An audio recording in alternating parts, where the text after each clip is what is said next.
Middle class family की सबसे बड़ी प्रॉब्लम होती है कि आखिरकार उन्हें घर पर पैसे इन्वेस्ट करना चाहिए या फिर ऑटो रिक्शा निकाल कर पैसे जनरेट करने चाहिए। देखिए, ऑटो रिक्शा आता है 4 लाख का, और अगर आप बात करेंगे घर बनाने की तो वो कम से कम 7 लाख प्लस ही हो जाएगा, यानी 7, 8, 10 लाख, 20 लाख भी हो सकता है इसका रेट आपको एक घर बनाने में। और घर बनाकर फिर अगर आप उसको रेंट पर लगाओगे तो पैसे कितने आएंगे? 2 BHK का है तो आपको आ जाएगा 5,000 रुपये, 6,000 रुपये, अच्छे शहर में हो 7,000 रुपये, बस। इससे ज़्यादा आपको नहीं आने वाला, और वो भी मैं कह रही हूँ कहाँ की? अच्छे शहर की। और आपने खर्च कितना किया एक फ्लोर बनाने में? 7 से 8 लाख रुपए। और यहाँ पर अगर आप ऑटो रिक्शा निकालते हो तो 4 लाख रुपए इन्वेस्ट करने के बाद आपको आता है कितने रुपए? 15,000 रुपये मंथ का। लेकिन अब बात ये आ जाती है कि मेरे घर में कोई करने वाला नहीं है, कौन देखेगा ऑटो रिक्शा जाकर?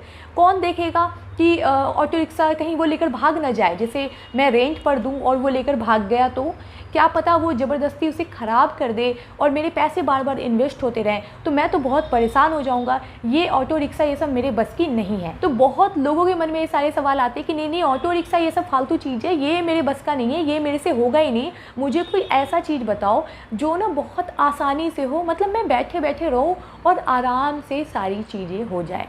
तो देखो, आप घर भी अगर आप बनाते हो तो घर में भी ऐसा नहीं है कि आप घर बना दोगे तो आप बैठे रह जाओगे।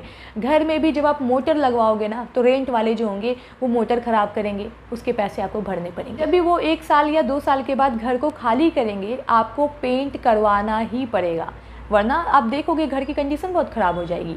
आपको उसके बाथरूम ये सब की अच्छी सफाई करानी पड़ेगी या फिर मरम्मत करानी पड़ेगी, इसमें भी आपको अच्छे खासे खर्चे आएंगे आप अगर अच्छी जगह से करवाते हो तो। ये चीज़ें हैं कि जैसे आप बोल रहे हो ऑटो रिक्शा में खर्चा है, तो वैसे रूम का रेंट अगर आप लेते हो और रूम को भाड़े पे चलाते हो तो वहाँ भी खर्चा है। लेकिन बात ये आ जाती है कि अगर आपकी एज कम है, यानी जैसे मान लेते हैं आपकी एज 40 के अंदर अंदर है, तो आप ऐसा करो कि आप ऑटो ही निकालो। यहाँ पर आपको 3 गुना पैसा आ रहा है। अगर 500 रुपये भी पर डे का दे रहा है तो कितने रुपए आ गए? 15,000 रुपये मंथ के। इसमें से आप मान लो 3,000 रुपये आपके खर्चे हो गए, तो 12,000 रुपये तो आपके हैंड में है ही है। लेकिन अब बात करते हैं अगर आप रूम को रेंट पर लगाते हो तो यहाँ पर आपको एक फ्लोर बनाने में कितना खर्चा हुआ था? 7 लाख रुपए। ये मैं कम की बात कर रही हूँ, ये बढ़ सकता है, ये 10 हो सकता है, 15 हो सकता है। तो मान लेते हैं 7 लाख रुपए ही लगा, तो 7 लाख रुपए में आपको रेंट कितना आया? सिर्फ और सिर्फ 5,000 रुपये। तो 5,000 रुपये उतना ही खर्च करके, और यहाँ पर ऑटो रिक्शा में आपने कम खर्चा किया और रेंट कितना आया? ज़्यादा। तो आप समझ पा रहे हो कि कौन सा आपके लिए ज़्यादा अच्छा है।